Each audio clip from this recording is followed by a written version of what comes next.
Como é possível ter todos os sintomas da tireoide lenta, cansaço que não passa, peso que não sai, cabelo caindo, raciocínio lento, sensação de frio constante e o exame voltar completamente normal? Não porque você está bem, mas porque o exame que foi pedido não mede o que importa. Você vai ao médico, se queixa de cansaço que não passa, de peso que não sai, apesar de tentar, de cabelo que cai mais do que devia, de raciocínio mais lento. O médico pede exame de tireoide. Resultado, TSH normal. O médico diz: sua tireoide está bem. Você sai de consultório sem resposta, com sintomas que continuam, com a sensação de que talvez esteja tudo bem, com a sensação de que talvez seja coisa da sua cabeça. Isso acontece todo dia em consultórios públicos, privados, com pacientes que estão claramente com algo errado, mas cujo exame diz que está tudo bem. O problema não está no paciente, o problema está no exame que foi pedido. O TSH é o exame que quase todo médico pede primeiro para avaliar a tireoide. Funciona assim: quando a tireoide trabalha pouco, o cérebro percebe e manda um sinal de alerta, que é o TSH. Quanto mais alto o TSH, mais o cérebro está tentando forçar a tireoide a trabalhar. O problema é que o número que os laboratórios chamam de normal, a faixa convencional que a maioria dos laboratórios brasileiros usa, não é interessante. Parece preciso, parece científico, mas vamos ver de onde os números aparecem. Um estudo americano de Nihanes 3 avaliou mais de 17 mil pessoas. Encontrou algo importante. O grupo usado para definir o que é normal incluía pessoas com doença da tireoide não diagnosticada. Quando esses casos foram removidos da conta, o limite superior do normal caiu para o próximo de 2,5. A Academia Nacional de Bioquímica Clínica dos Estados Unidos chegou a sugerir esse corte mais baixo. Alguns especialistas trabalham com ele em pacientes com sintomas. O resultado prático: uma pessoa com TSH de 3,8 está dentro do intervalo convencional, mas pode ter hipotireoidismo subclínico real, com sintomas reais, com laudo que diz normal. Mas tem um problema maior ainda: TSH sozinho não conta a história completa da tireoide. Olha que interessante. Você pode ter TSH normal e ainda ter um problema sério chamado doença de Hashimoto. Hashimoto é a causa mais comum de hipotireoidismo no mundo. Não é uma doença rara, afeta cerca de 7,5% da população global. Em mulheres adultas a taxa chega a 17%. E o que é esse Hashimoto? É o sistema imune atacando a própria tireoide. O corpo confunde a tireoide com um inimigo e produz anticorpos contra ele.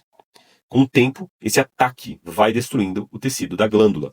O que tal detalhe que ninguém te conta? Você pode ter Hashimoto ativo por anos, até uma década, com anticorpos já positivos, mas com uma função tireoidiana ainda preservada. O TSH ainda aparece normal.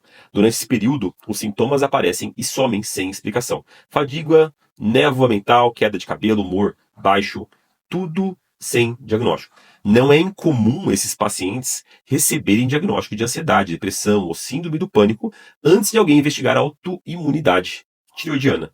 O diagnóstico de Hashimoto não depende do TSH estar alterado, depende de pedir os exames certos. Isso muda tudo sobre como interpretar esses sintomas. O painel completo de tireoide inclui 5 marcadores: TSH, T4 livre, T3 livre, anti-TPO e anti-TG. O TSH, você já sabe. O T4 livre e o T3 livre medem os hormônios que a tireoide realmente produz. O anti-TPO e o anti-TG são os anticorpos que identificam o Hashimoto, às vezes anos antes de qualquer disfunção aparecer no TSH. Cada um revela um ângulo diferente. Sem os 5, a história fica incompleta. Quem deve pedir esse painel de exames? Principalmente as mulheres. A doença afeta mulheres entre 8 e 15 vezes mais do que homens. Qualquer pessoa com histórico familiar de Hashimoto, de diabetes tipo 1 e de artrite reumatoide ou de outra doença autoimune há predisposição genética compartilhada.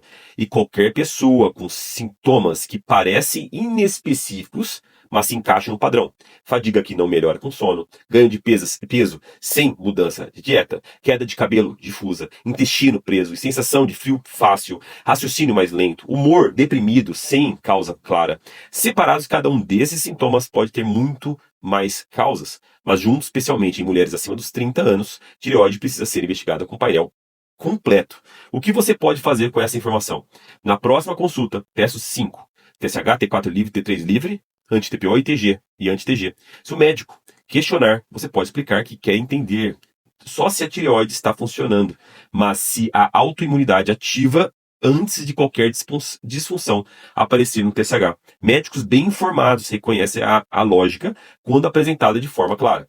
E se anti-TPO ou anti-TG vier positivo, esse resultado concreto facilita uma conversa mais aprofundada sobre monitoramento e sobre o que pode ser feito. Tratar ou não é uma decisão com o seu médico, não do YouTube, mas você tem o direito de ter uma informação melhores para essa conversa. Se esse vídeo fez você pensar na sua última consulta ou na consulta de alguém que você conhece que anda cansado, sem motivo, que não consegue emagrecer apesar de tentar, que perde cabelo e não sabe por quê, compartilhe esse vídeo com essa pessoa.